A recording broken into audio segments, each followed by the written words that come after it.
नमस्कार, मैं अशोक कुमार पांडे और स्वागत है आपका टीसीएच पर। गोदी मीडिया ने ठान लिया है कि भारत की जितनी बेइज्जती करा सकते हैं उतनी करा के मानेंगे। मालिक की दलाली के लिए, मोदी जी की दलाली के लिए, भारतीय जनता पार्टी की दलाली के लिए, जिससे मोदी जी को भी कोई फायदा होता नहीं है।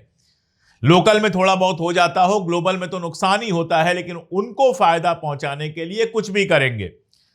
कल से देख रहा हूं कई सारे वेबसाइट्स पर, मीडिया पर खबर चलाई जा रही है कि 10 मिनट पुतिन ने मोदी जी का इंतजार किया। मोदी जी इतने इंपॉर्टेंट हैं कि 10 मिनट पुतिन ने उनका इंतजार किया। यार, इसमें कौन सी बड़ी खबर है? इसमें कौन सी डिप्लोमेसी है कि पुतिन ने मोदी का इंतजार किया, कि मोदी ने पुतिन का इंतजार किया? और इस समय तो पुतिन को जरूरत है। अमेरिका ने टैरिफ लगाया हुआ है सिर्फ इसलिए क्योंकि रशिया से आप तेल खरीद रहे हो। रशिया से आप तेल खरीदना अगर बंद कर दोगे तो रशिया के लिए फाइनेंशियली बहुत सारी प्रॉब्लम्स खड़ी हो जाएंगी। तो 10 मिनट अगर वेट भी कर लिया पुतिन ने, तो ऐसा कौन सा बड़ा काम कर दिया जिसको बढ़ा चढ़ाकर ऐसे दिखाया जाए कि बस मोदी जी का डंका बज रहा है। वीडियो आया, एएनआई ने वीडियो लगाया बिना आवाज के, जिसमें मोदी जी हंस रहे हैं। एक तरफ पुतिन है, एक तरफ चाइना के राष्ट्रपति शी जिनपिंग है। उसके बाद रशियन मीडिया ने आवाज के साथ वो वीडियो जारी कर दिया और सबके समझ में आ गया कि बातचीत कोई हो नहीं रही थी, हंसी हंसी हो रही थी। और ये सब होता है भाई। अगर 3 कंपनियों के प्रमुख भी मिलेंगे तो आपस में बातचीत करेंगे, उसमें हंसी भी होगी, बाकी सब भी होगा। सवाल तो यह पूछा जाना चाहिए कि एससीओ से क्या लेकर लौटे हैं आदरणीय नरेंद्र मोदी भारत के लिए। तो उस पर हल्ला यह मचाया गया कि भारत में जो आतंकवाद की घटना कश्मीर में हुई थी, उस घटना का जिक्र किया गया है। कल भी मैंने कहा था कि पाकिस्तान का नाम उसमें नहीं आएगा। पाकिस्तान का नाम उसमें नहीं आया है, सिर्फ कश्मीर में जो घटना हुई थी उसकी निंदा की गई है। तो उसकी निंदा तो सभी करेंगे, कौन आतंकवाद की घटना का समर्थन करने जाएगा? लेकिन जरा उसके नीचे पढ़ लीजिए, ठीक नीचे पढ़ लीजिए। पाकिस्तान में जो 2 हमले हुए हैं, एक ट्रेन पर हमला हुआ था और एक और हमला हुआ था, उन दोनों का भी उसके साथ ही जिक्र किया गया है। यानी भारत में कश्मीर पर हमले का जिक्र किया गया और उसके ठीक नीचे पाकिस्तान में जो 2 हमले हुए थे उनका भी जिक्र किया गया। मैंने कल ही बताया था कि बयान में कह दिया गया कि चाइना भी क्रॉस बॉर्डर टेररिज्म का शिकार है। यानी बलूचिस्तान में जो चाइनीज कंपनियों पर पाकिस्तानी जो लोग वहां काम कर रहे हैं उनके ऊपर जो हमला हुआ है उसको भी आपने क्रॉस बॉर्डर टेररिज्म मान लिया। और सुनिए, आपको याद होगा शंघाई कोऑपरेशन ऑर्गेनाइजेशन यानी एससीओ का बयान आया था जब इजराइल ने हमला किया था ईरान के ऊपर और अमेरिका ने भी हमला किया था। इस हमले की जबरदस्त मजम्मत की गई थी, एससीओ ने किया था और भारत ने खुद को उस बयान से अलग कर लिया था। अमेरिका और इजराइल की मजम्मत करने वाले बयान से अलग कर लिया था। अब भारत उस बयान में शामिल हो गया है। यानी हमला होने के और जंग, जो 12 रोजा जंग हुई थी, उसके खत्म होने के कई महीने बाद अब भारत इजराइल और अमेरिका के हमले की मजम्मत कर रहा है। आपकी विदेश नीति है या फिर है ही नहीं? तब आप अमेरिका के करीब जाने की कोशिश कर रहे थे तो आप मजम्मत करने से परहेज कर रहे थे। अब आपको चाइना और रशिया के करीब जाना है तो आप मजम्मत में शामिल हो जा रहे हैं। यह कौन सी विदेश नीति है? यही सवाल हम पूछ रहे हैं और बार बार पूछ रहे हैं कि एससीओ से वापस लेकर क्या आए? क्या अमेरिका के टैरिफ लगने से जो नौकरियां चली गई थीं, उन नौकरियों का कोई इंतजाम हुआ?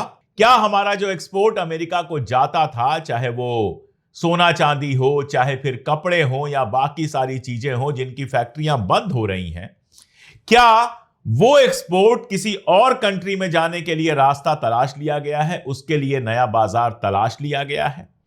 क्या पाकिस्तान की तरफ से जो सीमा पार आतंकवाद हमारी तरफ होता है, क्या उसके लिए पाकिस्तान की मजम्मत करवाई गई है? इनमें से कुछ नहीं हुआ है। और अगर नहीं हुआ है तो हंसती हुई, मुस्कुराती हुई, चलती हुई, गाती हुई फोटोज का कोई मतलब नहीं है। वो फोटोज सबके पास हैं। पाकिस्तान के अंदर भी चल रहा है कि पाकिस्तान के जो शहबाज शरीफ वहां गए थे प्रधानमंत्री, उनको बड़ी इज्जत मिली है। अरे भाई, सब अपने अपने देशों के प्रमुख हैं, कोई प्रधानमंत्री है, कोई राष्ट्रपति है, तो एक दूसरे के सामने लठ थोड़े चलाएंगे। सब मिलेंगे, बातें करेंगे। शहबाज शरीफ की तस्वीर आई टर्की के राष्ट्रपति एर्दोगान के साथ हंसी मजाक करते हुए, दूसरे लोगों के साथ आई, आएगी ही। सवाल यह है कि आप हासिल करके क्या लौटे हैं। सवाल यह है कि आप दुनिया में खड़े कहां हैं। सवाल यह है कि आतंकवाद की घटनाओं पर क्या आप मजम्मत करा पाए। ना आप अमेरिका से करा पाए, ना चाइना और रशिया से करा पाए। क्या पुतिन यह खुल के कहने को तैयार है कि पाकिस्तान भारत में क्रॉस बॉर्डर टेररिज्म कर रहा है? क्या पुतिन ने अमेरिका के ऊपर कोई प्रतिबंध लगाया है? अगर नहीं लगाया है तो उसको तो अपना तेल बेचना है और आप तेल खरीद रहे हैं, फिर उसको क्या दिक्कत होने वाली है? उसने अगर 10 मिनट वेट कर भी लिया तो कौन सी बड़ी बात कर ली? गाड़ी में बैठ के साथ में 45 मिनट बात कर ली तो कौन सी बड़ी बात कर ली? इससे क्या हो जाता है? क्या इसके पहले जो हमारे प्रधानमंत्री विदेश में जाते रहे वो साइकिल पे चलते थे या उनके लिए बैलगाड़ी आती थी? क्या इसके पहले जो हमारे प्रधानमंत्री विदेशों में जाते थे उनको इज्जत नहीं मिलती थी? सवाल इज्जत का नहीं है। आप एक मीटिंग में गए, आपको इज्जत मिली, हंसती गाती सब फोटो आ गई। सवाल तो यह है कि अपनी कंपनी के लिए क्या फायदेमंद सौदा करके आप आए हैं। चीजें उससे तय होती हैं और मेरा खुला सवाल है कि कोई बताए कि एससीओ से मोदी जी क्या हासिल करके आए हैं। यह तो हमें पता ही था कि फोटोग्राफ्स आएंगी, वीडियोस आएंगी और भक्त और गोदी मीडिया उसको ऐसे दिखाने की कोशिश करेगा जैसे बस दुनिया में डंका बज रहा है। आप देखिए, कश्मीर पर जो बोला गया वो सारा गोदी मीडिया कवर कर रहा है, लेकिन कोई आपको यह नहीं बता रहा है कि उसी स्टेटमेंट में अगली लाइन में पाकिस्तान पर जो 2 हमले हुए हैं, जिसके लिए पाकिस्तान ने भारत को दोषी बताया था, ठहराया था, आरोप लगाया था, उसका भी जिक्र है। तो भारत और पाकिस्तान को एक पड़ले पर उधर अमेरिका खड़ा कर रहा है, इधर चाइना रशिया खड़ा कर रहे हैं। आपको फायदा क्या हो रहा है, जरा मुझे कोई बता दे। उधर ये सब चल रहा था, तभी ट्रंप का बयान आ गया। ट्रंप तो ट्रुथ सोशल पर बम छोड़ता ही रहता है। उसका जो बयान आया उसका लब्बो लुआब यह है कि भारत 0% टैरिफ करने को तैयार है, यानी अमेरिकी सामानों पर टैरिफ घटाकर 0% करने को तैयार है, लेकिन अब बहुत देर हो रही है। देखिए, एक बात तो क्लियर है कि जबरदस्त आलोचना ट्रंप की भी हो रही है कि अच्छा खासा दोस्त था भारत, आपने उसको चाइना और रशिया के करीब ढकेल दिया। रशिया से हमारे रिश्ते अच्छे थे, लेकिन गलवान के बाद से ही चाइना से तो हमारे रिश्ते खराब रहे।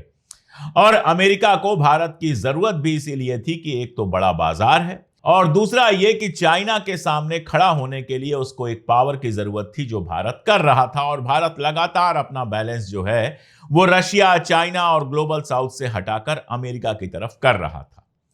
तो यह काम तो ट्रंप साहब ने किया कि मोदी जी को चाइना और रशिया की तरफ ढकेल दिया। अगर टैरिफ नहीं लगा होता तो एससीओ में मोदी जाते कि नहीं जाते कोई नहीं जानता। जब भारत को यह एससीओ कराना था तो मोदी जी ने ऑनलाइन करवा दिया था, क्योंकि वो नहीं चाहते थे कि चाइना के राष्ट्रपति भारत में आए। लेकिन अब वही मोदी जी खुद भाग कर जा रहे हैं चाइना एससीओ में, तस्वीरें खिंचा रहे हैं, हाथ मिला रहे हैं, सब कुछ देखने को मिला है। तो इसके लिए जिम्मेदार तो ट्रंप ही है, तो उसकी भी मजम्मत हो रही है। लेकिन हकीकत यह है कि फिलहाल जो टैरिफ लगा है उससे नुकसान हमारा है। और अगर किसी को लगता है कि चाइना की तरफ भारत चला गया तो अमेरिका से उसने रिश्ते तोड़ लिए हैं, तो आपको कल अमेरिका में जो भारत की एम्बेसी है उसका बयान पढ़ना चाहिए। उसने बाकायदा अमेरिका से दोस्ती वगैरह के बारे में बयान जारी किया है। और एक और बात बताऊं, भारत और अमेरिका के बीच तनाव आपको जरूर दिखाई दे रहा है, लेकिन सहयोग भी जारी है। भारत और अमेरिका की सेनाएं इस समय अलास्का के बर्फीले इलाके में ज्वाइंट एक्सरसाइज कर रही हैं, संयुक्त अभ्यास कर रही हैं। यह युद्ध का ही अभ्यास है। इसमें भारत की ओर से मद्रास रेजिमेंट के 450 से ज्यादा सैनिक हैं। अमेरिकी सेना के साथ बर्फीले और ऊंचे इलाकों में काम करने का अभ्यास कर रहे हैं और 14 सितंबर तक यह अभ्यास चलने वाला है। इसके अलावा रक्षा डील हो रही है। तेजस फाइटर के जेट के लिए इंजन जो है वो अमेरिकी कंपनी जो जी है, जनरल इलेक्ट्रिकल है, उससे खरीदा जा रहा है, जिसका नाम है GF404। और ये लगेगा तेजस विमानों में, यानी तेजस विमानों में जो इंजन लगेगा वो खरीदा जा रहा है अमेरिका से। इसके अलावा MQ-9B जो प्रेडेटर ड्रोन्स होते हैं वो भी अमेरिका से खरीदने की बात चल रही है। तो रक्षा सौदे, जो ट्रंप की शिकायत है कि सबसे ज्यादा अपने हथियार रशिया से भारत खरीदता है, वो भी आप अमेरिका के साथ कर रहे हैं। टैरिफ वाले मामले पर भी ट्रंप का कहना है कि आप झुकने को तैयार हैं, 0% टैरिफ लगाने को तैयार हैं। तो जाहिर सी बात है आप अमेरिका के सामने भी झुक रहे हैं, अमेरिका के साथ भी रिश्ता बना रहे हैं। हां, जो तेल खरीदना बंद करने की शर्त थी, जो मैं अब भी कह रहा हूं कि वो दिखावे की शर्त है, असल चीजें कहीं और हैं। और अमेरिका से जो बयान आ रहे हैं वो तो गजब के बयान हैं। नोवारो का कल बयान आया कि भारतीय ब्राह्मणों को इससे फायदा हो रहा है। अब देखिए, जाति पात तो मानता नहीं मैं, लेकिन जन्म तो मेरा भी ब्राह्मण खानदान में हुआ था। मैं पूरा हाजिर नाजिर सबको जानकर और यहां खुलेआम कह रहा हूं कि मुझे तो रशिया से तेल खरीदने से कोई फायदा नहीं हुआ है। 20% एथेनॉल मिलाकर जो पेट्रोल बेचा जा रहा है, वही पेट्रोल मैं भी भराता हूं अपनी गाड़ी में, वही आप भी भराते हैं। अब भारत में कुछ ऐसा हुआ है कि कुछ लोग किसी भी चीज को डिफेंड करेंगे तो कुछ विद्वानों ने कहना शुरू किया कि बोस्टन ब्राह्मण कहा जाता है अमेरिका में, जो एलीट होते हैं उसकी वजह से उसने ब्राह्मण कहा। बुलशिट है ये। बोस्टन ब्राह्मण्स के बारे में बहुत सारी जानकारियां आसानी से उपलब्ध हैं। आप खुद ढूंढ के पढ़ेंगे, आपको समझ में आ जाएगा कि बोस्टन में इंग्लैंड से आकर जो थोड़े से लोग बसे थे और बहुत एलीट टाइप के लोग थे, उनको बोस्टन ब्राह्मण्स कहा गया क्योंकि वो बाकियों से अपने आप को ऊंचा समझते थे। और आज वो बात रह भी नहीं गई है। अभी कुछ दिन पहले आपने देखा था लाइव टीवी पर, जो एक साहब पकड़े गए थे अपनी एम्प्लॉई के साथ, वो भी बोस्टन ब्राह्मण ही थे। तो बोस्टन ब्राह्मण का यहां जो बयान दिया गया है उससे कोई लेना देना नहीं है। भारतीय समाज के बारे में नोवारो जानते ही नहीं है। उनके दिमाग में है कि ब्राह्मण हर चीज में डोमिनेटिंग है, तो उनको लगा बिजनेस में भी डोमिनेटिंग होंगे और उन्होंने ब्राह्मण्स यूज कर दिया। यह बताता है कि पागल ट्रंप ने अपने आसपास पागलों को ही पाल कर रखा है। अब यह अलग बात है कि हमारे यहां के विद्वान जो हैं उसको बोस्टन ब्राह्मण से जोड़कर और जस्टिफाई करने के चक्कर में, मतलब कोई अगर मोदी के खिलाफ हो तो वो कुछ भी बोले, उसका आप समर्थन थोड़े कर सकते हैं। और कोई मोदी के खिलाफ उलाफ नहीं है, ये प्रेशर बना रहे हैं। अगर पैसे वालों और एलीट को ही ब्राह्मण कहना पड़े तो ट्रंप की सरकार तो ब्राह्मणों की सरकार कही जाएगी, क्योंकि वो तो पैसे वालों के लिए ही काम करती है। उसके आसपास तो सब पैसे वाले हैं और ट्रंप खुद एक बहुत बड़ा बिजनेसमैन है। तो ये सब बेकार की बात है। हां, प्रेशर बनाने की कोशिश लगातार की जा रही है कि टैरिफ के मामले में जितना हो सके उतना झुका दिया जाए। और यकीन जानिए आप, मैंने पहले भी कई बार कहा है कि ट्रंप का टैरिफ बहुत दिनों तक चलने वाला नहीं है। अगले कुछ महीनों में आप देखेंगे ट्रंप का टैरिफ भी हटेगा और अमेरिकी सामानों पर भारत में लगने वाला टैरिफ भी हटेगा। आपको चाइना रशिया की दोस्ती से अगर यह लग रहा है कि मोदी जी का अमेरिकन ड्रीम खत्म हो गया है, तो यह गलतफहमी मन से निकाल दीजिए। चाइना रशिया से जो रिश्ते बनेंगे। अभी ब्रिक्स की करेंसी की बात, ब्रिक्स के बैंक की बात चल रही है। देखिए उस पर मोदी जी कितना आगे बढ़ते हैं। पहले जब ब्रिक्स की करेंसी की बात चली थी, मोदी जी ने पूरा समर्थन किया था। उसके बाद ट्रंप ने धमकी दी और मोदी जी ने कहा कि नहीं, हम कॉमन करेंसी के लिए नहीं जा रहे हैं। अगर ये टैरिफ वाला मामला सुलझ गया तो फिर उससे पीछे हटेंगे। और नुकसान क्या हुआ है? कई नावों पर पैर रखने का नुकसान यह हुआ है कि कोई हम पर भरोसा नहीं कर रहा। चाइना हमसे ज्यादा भरोसा पाकिस्तान पे करता है, सब जानते हैं। ब्रिक्स के अंदर तमाम ऐसे आर्टिकल छपे हैं जिसमें ब्रिक्स के अंदर सबसे कमजोर कड़ी भारत को बताया गया है कि यह कभी भी छिटक के अमेरिका की तरफ चले जाते हैं। अमेरिका आप पर भरोसा नहीं कर रहा है क्योंकि आप रशिया से तेल मंगा रहे हैं। और केवल रशिया से तेल मंगाने का मामला नहीं है, यह मैं कई बार कह चुका हूं।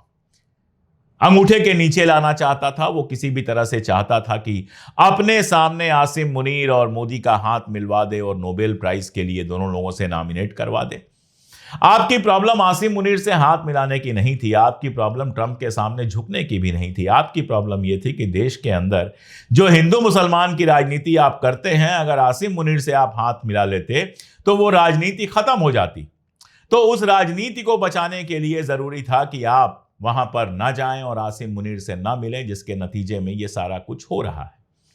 जिस दिन मामला सीधा हो जाएगा फिर आप मोदी जी को माय फ्रेंड डोनाल्ड ट्रंप कहते हुए देखेंगे, क्योंकि भारतीय जनता पार्टी शुरू से अमेरिका समर्थक पार्टी रही है। जब दो ध्रुव थे तो भी आरएसएस और भारतीय जनता पार्टी हमेशा अमेरिका की और कैपिटलिज्म की वकालत करते हुए नजर आते थे। तो फाइनली वहीं पहुंचेंगे ये लोग जहां से बिलोंग करते हैं। ये बीच में चाइना रशिया तो इसलिए क्योंकि अमेरिका से बहुत ज्यादा बेइज्जती हो गई थी, तो ये बताना था कि दुनिया में हमारा डंका बज रहा है।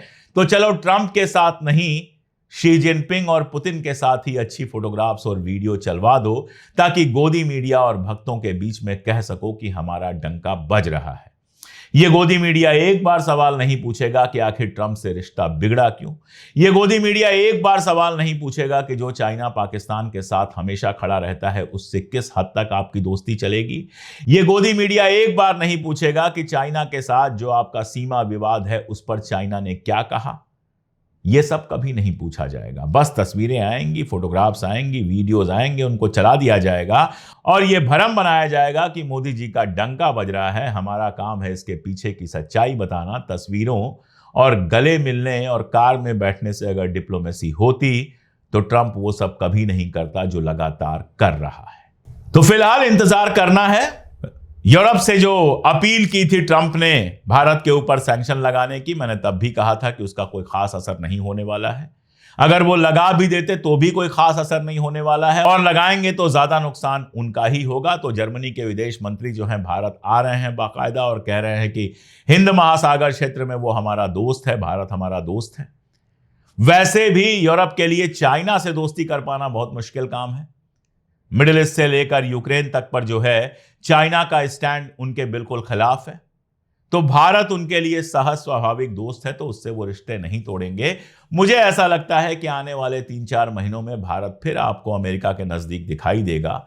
नुकसान हम उठाएंगे जब अमेरिकी सामानों से टैरिफ खत्म होगा और अमेरिकी सामान भारत के बाजार में भर जाएंगे तो भारतीय उत्पादकों के लिए समस्या होगी। और अगर डेयरी और कृषि में भी मान ली गई उनकी बात तब तो तबाही का मामला है।